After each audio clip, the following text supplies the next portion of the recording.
Next, let us study network and communication.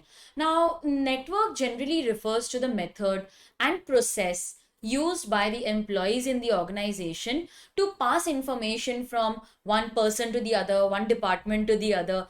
In fact, these networks help in easy flow of information. They help in effective communication. What kind of questions can be asked on network and communication? Very rarely they will ask you to write all the networks in communication. Okay. So generally a question that explain wheel and spoke network, explain the vertical network.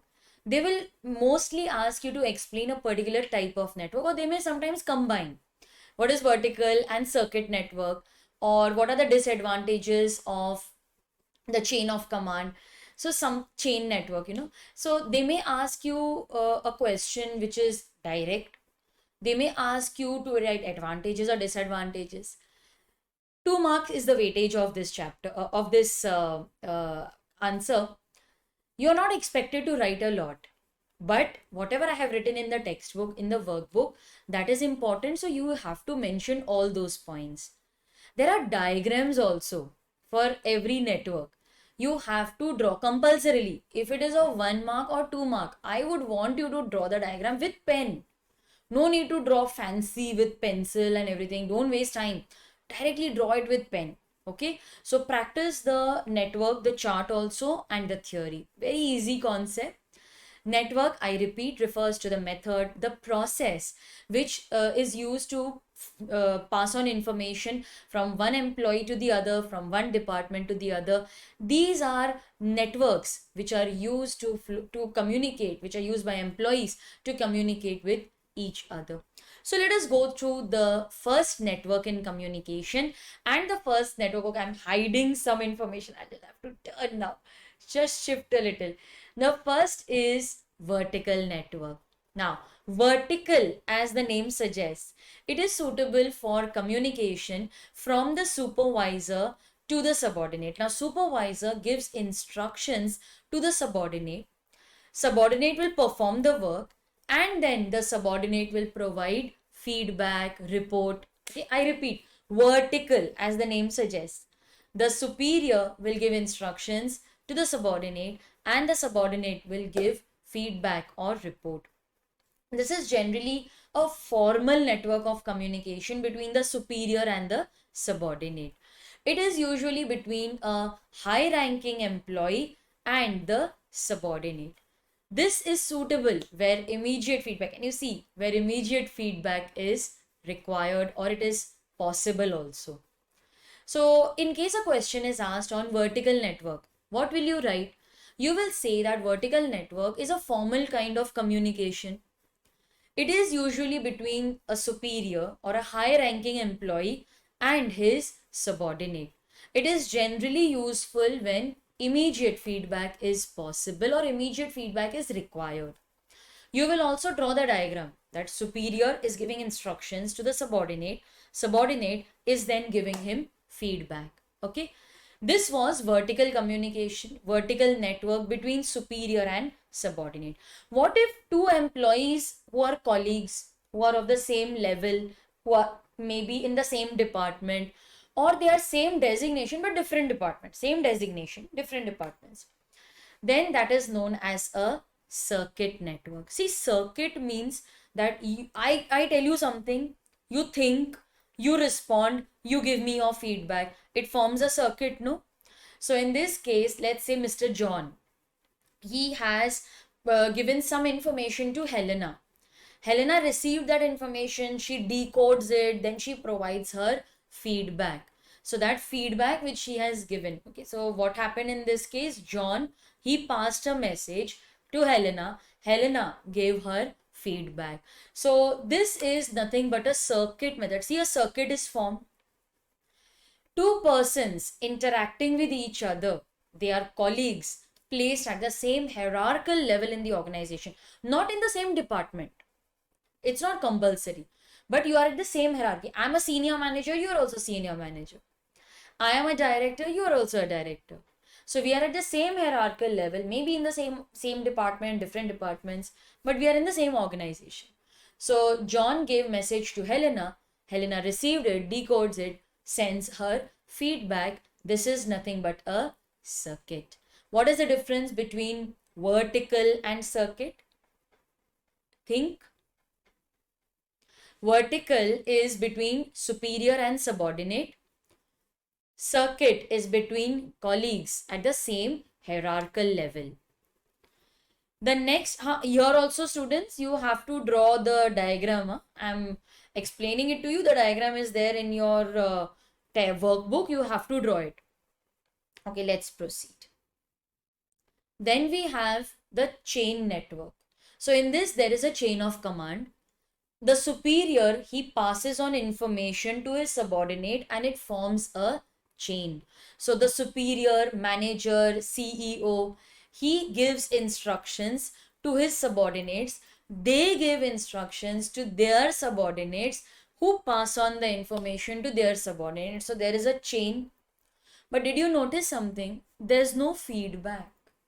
It is just a chain of command. You are giving instructions. Commands means instructions. There is a chain of command, but there's no feedback over here. So this is suitable wherein you want to give instructions or you want to pass on information. There's no feedback which is required. Like there's a circular. I want to inform all the employees that they should come on time and they should wear formal clothes and the lunch break is extended, so they should not go for extended lunch breaks. So if I want to inform the subordinates, or maybe there is salary cut, so I tell, CEO will tell the subordinates, they will tell their subordinates. So there is a chain of command. There it is very time consuming because the information will reach the ultimate person only after passing through a chain, and people will only pass on the information which they remember. Then the things which they don't remember, mirch masala, they will add some mirch and masala. They will add their own interpretation. It's possible, no? And many times what happens, I forget a lot of information. So there is miscommunication, there is partial communication. I forget data. Sometimes I add my own interpretation. This is distortion. Distortion means that I forget some information. Okay, so this is partial communication. Sometimes I add my own information, just mirch masala. And sometimes I just add my interpretation because I will pass on the information in the same manner that I've understood that information, right? So chain network, it is suitable when you need to pass on information, but there is no feedback in this case. All right. So in chain of command also A, B, C, D you have to use and then form the chart. That diagram is compulsory. Wheel and spoke network. So there is one center person. Okay, he is the leader. He gives instructions and everybody reports to him only. So he is the center of the organization. This is very suitable for small organization. Like when I had started, that time I was following wheel and spoke network. I had a marketing team. If I have now also, but I used to give them instructions. They used to interact with me only because that time I had just started.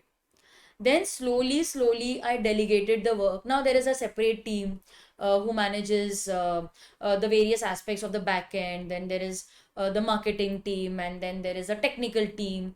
But many a times I prefer interacting with students by myself. I don't want to delegate that. So even now, many a times, when you call also, I'll be the one who picks up the phone because I feel the comfort level which I offer to the student. Because see, when you're coming online, I don't want that, you should talk to some person who's not even teaching the subject. So I try, unless I'm busy, I try that all interactions are with me. So that is like wheel and spoke, I'm giving instructions and getting it. But after, as the organization grows, you can't continue with this. Imagine companies like Tata's, Birla's, Reliance, they have wheel and spoke. Matlab everyone will contact Mr. Ambani or they will contact someone from Mr. Tata's family. Sir, what should we do? Even the employees are calling him, directors are calling him. It's not possible, no? So the leader, he gives instructions and everybody reports to him only. Now this is suitable for small organizations, I agree. And also for organizations where the center, that is leader, he should be competent. No, what if he's incompetent person?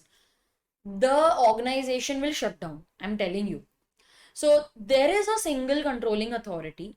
everyone receives instructions from him only and they report to him. So there is a single controlling authority. Feedback and reporting is directly to the leader. It is ideal for small businesses. It is not for big businesses. The leader must be competent, otherwise, the business will suffer. Okay, so there is a single controlling authority. Like, let's revise this. These are the keywords. It should be present in your answer. Single controlling authority. The leader gives instructions. See the arrows which I have made, students. The arrows are from the leader to the subordinate and from the subordinate to the leader. It means the employees, the subordinates are not interacting with each other also. When I started, and now also, my marketing team doesn't interact with the technical team. There's nothing that they have in common. They report to me only. So there is some sort of wheel and spoke even today. They don't interact. Those teams and subordinates don't interact with you. But the ones who are working in my office, obviously they interact with each other. There are group discussions also. Then they ask me. Sometimes I say, yeah, you only decide. So there are 2-3 different networks which may exist in an organization. Leader must be competent. Otherwise the business will suffer. Leader has to be competent. Then lastly, we have the star network, the star of our discussion. So students, in the previous networks, they can ask you what are the advantages and disadvantages also. In wheel and spoke, disadvantage, like I'll go to the previous one again. In this wheel and spoke, leader should be competent, but it is good when there is, fast decision making. And if he is competent, the business will be taken forward. There's no confusion. You're receiving information and reporting to one person only. Star network. Oh wow. Look at the star created over here. Everybody's interacting with each other. This is ideal for group discussions. It is ideal when people want brainstorming. Like, let's say I want to come up with a new product. So I will tell the marketing team, let's meet. So the marketing head is also over there. Then we have designers. Then we have people who look after the website. Then social media. Everyone is sitting together. And we all talk to each other sometimes simultaneously. See, look at the arrows. It is flowing everywhere. Can you see it? A is interacting with B, B with C, C with D, and D is interacting with A is talking to C. So see the arrows. One person is talking to so many other people. This is ideal when there is multiple channels of open communication. Yes, multiple channels of open communication. It is useful for group communication, group discussion, brainstorming, teamwork. Communication happens freely without any disturbance. Okay. Now, communication is free, but then yes, that is another drawback also of the star network. Because there is free communication, you also need to maintain the decorum of communication. You need to maintain that finally you arrive at some decision. It should not happen that everybody is discussing with each other and no decision is taken. So you need to ensure that the group discussions, they are fruitful, they lead to some conclusion. Those things need to be taken care of in star network.